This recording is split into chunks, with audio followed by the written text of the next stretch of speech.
하나님의 사랑이라는 제목으로 오늘 말씀을 나누기를 원합니다. 여러분, 하나님께서는 우리를 날마다 사랑하시고 하나님께서 우리에게 베풀어 주신 은혜가 큰 줄 믿습니다. 그걸 아는 사람이 있고 모르는 사람이 있습니다. 늘 의식하면서 한 걸음 한 걸음 걸어가는 사람이 있고 가끔씩 잊어먹는 사람이 있습니다. 근데 오늘 다윗은 그의 어떤 지극한 어떤 나이에 그가 이 시편 103편을 썼을 것이다 라고 이제 보여집니다. 왜요? 그 삶을 이렇게 쭉 돌아보면서 여호와 하나님을 송축하며 감사하며 가고 있어요. 그래서 이렇게 103편을 쭉 보시면 다윗의 시라고 하지만 그의 그 삶의 어떤 연륜이 묻어나는 이야기들이 쭉 이어집니다. 우리 한번 보겠습니다. 103편인데 1절, 2절에 뭐라고 하는지 볼게요. 같이 읽어볼게요. 시작. 내 영혼아 여호와를 송축하라. 내 속에 있는 것들아 다 그의 거룩한 이름을 송축하라. 내 영혼아 여호와를 송축하며 그의 모든 은택을 잊지 말지어다. 하나님 주시는 은혜를 잊지 말라는 거예요. 그러면서 누구에게 명령해요? 나에게 명령하는 거예요. 내 영혼아 그 여호와 하나님을 송축하라. 명령형으로 돼 있습니다. 그래서 저가 이제 이렇게 시를 분석을 하고 이제 공부를 할 때 제일 중요하게 보는 게 뭐냐? 이 동사입니다. 동사. 동사가 어떻게 기록되어 있나? 근데 이제 항상 이제 동사를 체크를 하는 거죠. 왜요? 동사에 저희는 이제 번역된 걸 보니까 그런데 이제 원어로 이제 들어가서 번역 안 된 걸 보면 동사 안에 굉장히 많은 게 들어가 있습니다. 그래서 동사 안에 뭐 이렇게 시제가 다 들어가 있다고 하는데 영어로 보면 영어와 똑같아요. 비슷해요. 이제 단어다 보니까. 그러면은 그들이 뭐 이렇게 해서 이건 3인칭이죠. 어려운가요? 너가 이거는 2인칭이고 내가 하면 1인칭인 거예요. 그래서 이런 인칭들이 동사에 다 들어가 있어서 여기에서 이제 명령을 하는 거예요. 1인칭으로 명령을 하는 거예요. 내 영혼아 이게 내 영혼아 영혼아라는 단어가 있고 명령하는 거예요. 송축하라. 이 단어 두 개밖에 없는데 이거를 번역하면 내 영혼아 송축하라. 이게 되는 거예요. 무슨 말인지 알아요? 저희가 한글로 봤을 때는 세 단어잖아요. 내 영혼아, 내 영혼아, 송축하라인데 히브리어에 가보면 두 단어밖에 없어요. 송축하라. 그리고 내 영혼, 영혼아, 영혼아밖에 없어요. 명사 영혼아, 그리고 송축하라. 근데 이 동사 안에 뭐가 들어있다고요? 내 영혼아, 1인칭이 들어가 있어요. 내 영혼아, 내 이게 들어가 있는 거죠. 그래서 1인칭입니다. 이것도 되게 중요한 거죠, 사실. 내가 송축하는 거예요. 여호와 하나님을. 그래서 왜 이 다윗이 지금 누구에게요? 자기 자신에게 말하고 있어요. 그래서 어떤 삼자적 용법으로 자기 자신에게. 여러분 이게 우리가 여호와 하나님을 송축하고 감사하고 노래하는 것은 이게 그냥 자연스럽게 되기도 하지만 안 될 때가 되게 많습니다. 왜요? 우리의 어떠한 환경 속에서 안 될 수가 있어요. 근데 그 모든 환경 속에서 내 영혼아 송축하라 명령하는 거예요. 그리고 의지적인 결단입니다. 내가 그렇게 하겠습니다. 여러분 이게 믿음이고 이게 하나님 앞에서의 나의 삶의 결단이고 어쩌면 한 해 동안 계속 가고 있는 경건의 몸부림이고 경건의 삶을 살아나기를 결단하는 거예요. 내 영혼은 어떻게 하래요? 누구를요? 여호와 하나님을 송축하라. 뭘 잊지 말래요? 이전에 보니까 모든 은택을 은혜를 잊지 마라. 하나님 주신 그 은혜를 잊지 말고 그분 여호와 하나님을 송축하라. 명령하는 거예요. 명령. 그 다음에 이 3절입니다. 읽어볼게요. 무엇으로 인하여서 또 감사하고 송축하는 거예요. 3절 시작. 그가 내 모든 죄악을 사하시며 내 모든 병을 고치시며 죄를 사하셨어요. 죄를 사하셨습니다. 하나님께서 내가 오늘도 하나님께 나아갈 때 죄를 사하십니다. 물론 이 구약적 시점에서는 동물을 번제로 드리고 동물을 하나님께 제사로 올려드림으로 죄가 사함 받아요. 하지만 누가 사해 주시는 거예요? 하나님께서 사해 주시는 거예요. 그분이 나의 죄를 사해 주시고 나를 받아 주셨고 또 뭐예요? 병을 고쳐 주심에 감사하라. 이런 감사도 이제 아픈 질병 가운데 있는 분들이 있습니다. 여러분 그러면은 감사로 하나님께 올려드리십시오. 미리 감사라는 게 있습니다. 내가 먼저 병을 치유받았으니까 감사했을 것이라도 있지만 제가 그랬죠. 다윗이 늙음하게 그가 오랜 세월을 묻어나는 이 시편을 썼으면 다윗이 좀 늙음하게 썼다는 거예요. 여러분 아시죠? 늙음하게 병이 있어요, 없어요? 있어요. 근데 감사하는 거예요. 그동안 고쳐주심에, 그래도 내가 병이 있음에도 내가 고쳐주실 걸 확신하고, 또한 생명이 끊어지지 아니하게 인도하시고 지켜주실 걸 확신하면서 미리 감사로 올려드리고, 물론 이전에 고쳐주심에도 감사하지만 앞으로도 고쳐주시고 인도하실 그 하나님께 감사를 올려드리는 거예요. 그럼 감사한 대로 하나님 역사하시는 줄 믿습니다. 4절입니다. 읽어보겠습니다. 시작. 내 생명을 파멸해서 속량하고 인자와 긍휼로 관을 씌우시며, 오늘도 그 생명을 죽음 앞에서 다 지켜주셨다는 거예요. 그리고 또한 인자하심으로, 그분의 긍휼하심으로 나를 보호하셨다는 거예요. 마땅히 죽어도 진짜 이유 불문하고 골백 번 죽어도 마땅한 존재가 어쩌면 다윗의 늙음막 아니겠습니까? 그가 물론 고난을 고초를 겪습니다. 그의 아들도 결국 죽임을 당하고, 그의 아들이 또 쫓아와 가지고 자기를 이제 죽이고자 하고, 왕권이 위태위태하고, 그런 여러 가지 수많은, 그러면서 다윗이 떠올릴 거 아니에요. 아, 내가 그 밧세바의 그 죄악을 자기가 지었구나. 그럼에도 그 죄를 용서하시고 지금까지 그 생명을 유지하시는 하나님께 뭐예요? 절로 감사할 수밖에 없어요. 자기는 죽을 수밖에 없는, 날마다 죄로 인하여서 또 넘어지고 또 쓰러지는 자기지만 그럼에도 인애가 많으시고 자비와 긍휼이 많으신 그 하나님이 지금까지 참아주고 있다는 거예요. 저도 그럴 때가 있습니다. 하나님, 이렇게 부족한데, 이렇게 죄로 가득한데 하나님 어떻게 이렇게 하나님 귀하게 쓰십니까? 그러면서 하나님께 감사가 절로 나올 수밖에 없죠. 하나님 앞에 감사가 절로 나올 수밖에 없어요. 저는 죄가 없는데요. 저는 전혀 그렇지 않은데요. 아니요.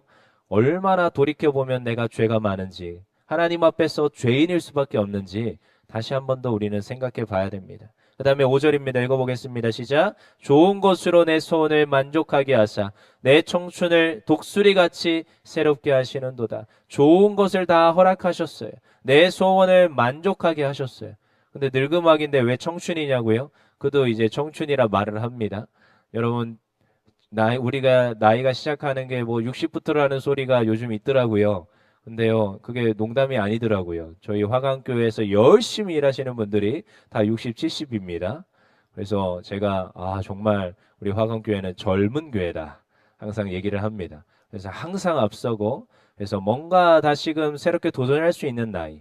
그래서요, 이 청춘 같은 나이에 하나님께서 무엇을 하시는데요? 독수리 같은 새로운 힘.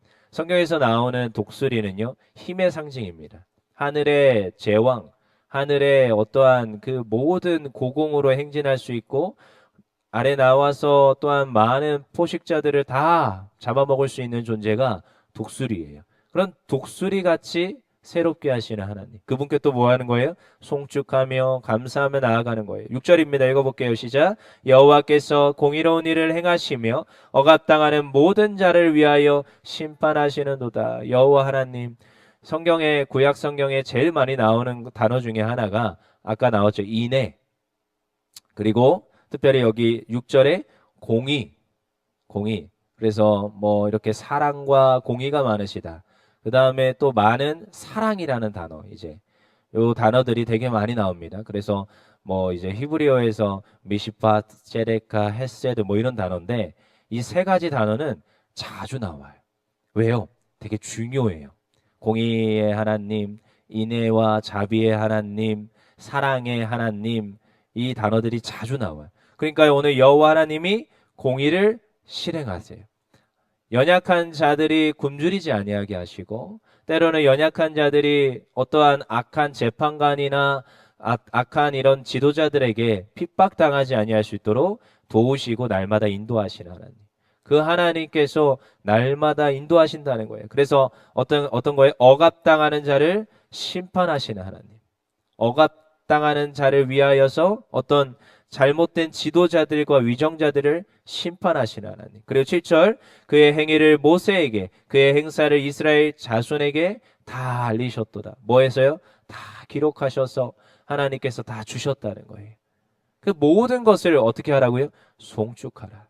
너희가 알고 내가 아는 그 여호와 하나님을, 그리고 내 영혼아 여호와 하나님을 송축하라. 우리 8절입니다. 읽어보겠습니다. 시작. 여호와는 긍휼이 많으시고 은혜로우시며 노하기를 더디하시고 인자하심이 풍부하시도다. 계속적으로 이제 그 이유에 대해서 이야기합니다. 근데 여기 이제 또 반복들이 일어나죠. 긍휼이 많다, 은혜가 있다, 앞에서 계속 나왔던 거예요. 그리고 인자가 많으시다. 9절입니다. 자주 경책하지 아니하시며 노를 영원히 품지 아니하시로다. 그 죄를 끝까지 견디시고 인내하시고 노하기를 더디 아니하시는 그 하나님을 송축하라. 10절입니다. 우리의 죄를 따라 우리를 처벌하지 아니하시며 우리의 죄악을 따라 우리에게 그대로 갚지는 아니하셨으니. 앞에 나왔죠. 그 죄를 사하여 주시는 여호와 하나님을 송축하라. 11절입니다. 이는 하늘이 땅에서 높음같이 그를 경외하는 자에게 그의 인자하심이 크심이로다. 아멘. 그래서 그 여호와 하나님을 송축하려. 그래서 18절까지 계속 그 모든 것을 송축할 이유에 대해서 이야기 계속 해주고 있습니다. 그 다음에 19절입니다. 읽어볼게요. 시작. 여호와께서 그의 보좌를 하늘에 세우시고 그의 왕권으로 만유를 다스리시도다. 이 모든 것을 다스리시는 그 하나님을 송축하라. 여러분, 역사적으로 세계 역사를 보면 여러분 반복이 일어나고, 우리나라도 똑같지요. 우리나라도 우리나라의 역사를 보면 하나님께서 다 개입하셔서 인도하셨음이 나타납니다. 그래서 뭐 한국 교회 어떤 교회사를 정리하시는 분들이 늘 하는 말은 하나님 우리나라를 너무 사랑한다, 뭐 이렇게까지 얘기를 하지요. 그래서 저는 그 말에 굉장히 동의를 합니다.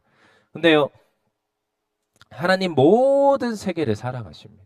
그리고 그 모든 세계를 지금도 운행하고 계시고 통치하고 계세요. 그분으로 인하여서 그분을 우리가 송축해야 되는 줄 믿습니다. 다윗이요, 이걸 이제 알아요. 늙음하게 여호와 하나님이 다 하신다는 걸 깨달아요. 물론 그의 아들 솔로몬도 그걸 알아요. 그래서 솔로몬과 이 다윗의 시편들, 잠언들, 전도서들을 보면 얼마나 그 깊이가 헤아릴 수 없는 많은 것들을 하나님 보여주시고 깨닫게 하셨는지를 보여줍니다. 그러니까요, 다윗이요 이제 알아요. 모든 보좌와 하늘을, 그리고 그 만유를 다스리시는 여호와 하나님을 송축하라. 20절입니다. 읽어볼게요. 시작. 능력이 있어 여호와의 말씀을 행하며 그의 말씀의 소리를 듣는 여호와의 천사들이여 여호와를 송축하라. 여호와의 천사들은 누굴까요? 아직도 이제 이거에 대한 분쟁과 여러 가지 해석적 견해의 차이는 있지만, 천사들이요, 모든 이들이요, 여호와의 말씀으로 인하여서 그 소리를 듣는 모든 이들이요. 물론 하나님의 아들들, 뭐 전사들, 뭐 여러 가지 견해가 있겠지만 하나님 앞에서 지음받은 모든 존재들이 누구요? 여호와의 능력으로 말미암아 그분을 송축하라. 21절입니다. 읽어볼게요. 시작. 그에게 수종들며 그의 뜻을 행하는 모든 천군이여 여호와를 송축하라. 모두가 송축하라. 여러분, 하나님을 우리가 찬양하는 것이 마땅한 줄 믿습니다. 사순절 가운데 제가 항상 묵상하는 것은 하나님께 참 감사하다, 그리고 그분을 찬양하고 높이는 게 마땅하답니다. 오늘 다윗이 마땅하게 여호와 하나님을 찬양하는 거예요. 이유를 열거하자면 뭐 3절에서 18절까지 있겠지만 다윗의 고백이에요. 근데 저희도 열거를 하자면 너무 많습니다. 수많은 이유들로 인하여서 우리는 송축할 수밖에 없어요. 주변에 어떠한 상황이 흘러가요. 아, 왜 이렇게 저에게 힘겨움을 주십니까? 아니요. 돌이켜보면 그 힘겨움이 어쩌면 더 큰 힘겨움으로 올 수 있는데 요 조그마한 힘겨움으로 와서 감사합니다도 될 수 있습니다. 이유가 다를 수가 있다는 거예요. 그러니까 하나님 앞에 모든 것으로 인하여서 그분을 감사하고 송축하고 노래해야 되는 줄 믿습니다. 22절입니다. 읽어볼게요. 시작. 여호와의 지으심을 받고 그가 다스리시는 모든 곳에 있는 너희여 여호와를 송축하라. 내 영혼아 여호와를 송축하라. 너희들아 여호와를 송축하라. 그리고 마지막에는 내 영혼아 송축하라. 그러면 단어가 두 가지가 나오겠지요. 단수형 송축하라, 복수형 송축하라. 무슨 말인지 알겠죠? 그래서 송축하라, 송축하라는 거예요, 사실. 그럼 히브리어를 떠올려 보십시오. 단어 두 개만 딱 박혀 있는데 하나는 내 영혼아 송축하라, 그리고 하나는 저 너희들이여 송축하라. 이 단어겠지요. 그래서 히브리 시를 읽어보면 되게 재미가 있습니다. 단어의 반복들이 계속 이어지고 있어요. 그리고 운율의 반복들이 이어지고 있고, 그래서 그 모든 반복 가운데 여호와 하나님을 송축할 이유에 대해서 나열하고 있어요. 그래서 그분을 송축하는 거예요. 이거에 대해서 뭐 구조도 분석할 수 있겠지만 그냥 읽어보면서 아, 이 다윗이 얼마나 기쁨으로 여호와 하나님을 찬양했겠구나. 요즘도 뭐 가요나 어떤 세상 노래를 들어보면 반복이 되잖아요. 단어들이. 송축하라, 송축하라 이 시편이지만 저 가요들에서도 반복이 되잖아요. 그러면서 우리가 흥겹고 재미있고 마음에 울림이 있잖아요. 똑같은 겁니다. 시편이. 그래서 여호와를 송축할 그 이유에 대해서 수없이 반복하면서 마지막에도 또 송축하라 송축하라 하면서 끝나고 있어요. 반복이에요. 그러면요, 여러분 시편을 뭐 하면서 이렇게 불렀다고요? 외워서 불렀다고요. 외워서 부르다 보니까 날마다 뭐가 되는 거예요? 다윗의 마음에. 다윗의 영혼이 누구를 찬양하는 거예요? 여호와 하나님을 찬양하는 거예요. 그냥 생각하면서 부르는 노래가 아니라 그냥 반복적으로 부르는 노래 가운데 아, 내가 여호와 하나님을 찬양하고 노래하는구나. 내가 오늘도 그분을 오늘도 높여드리고 감사하는구나. 이게 절로 나오는 겁니다. 여러분 시편입니다. 시편을 뭐 오늘은 103편을 보았습니다. 그래서 한번 읽어보십시오. 그래서 쭉 읽어보세요. 그러면서 아, 내가 정말 여호와 하나님을 송축하는 것이 마땅하구나. 다윗의 고백처럼. 그래서 다윗은 이렇게 하나님을 찬양했고 이렇게 하나님 앞에 오늘도 그분을 노래하며 그분께 감사하며 나아갔다라는 거예요. 감격함으로 나아갔어요. 이것을 오늘도 우리가 보면서 나도 그래야겠구나. 그래서 저는 오늘도 제 영혼에게 말합니다. 내 영혼아 여호와를 송축하라. 따라해 보겠습니까? 내 영혼아 여호와를 송축하라. 오늘도 여호와를 송축하며 한 걸음 한 걸음 걸어가시는 하나님의 백성들 되기를 간절히 축원합니다.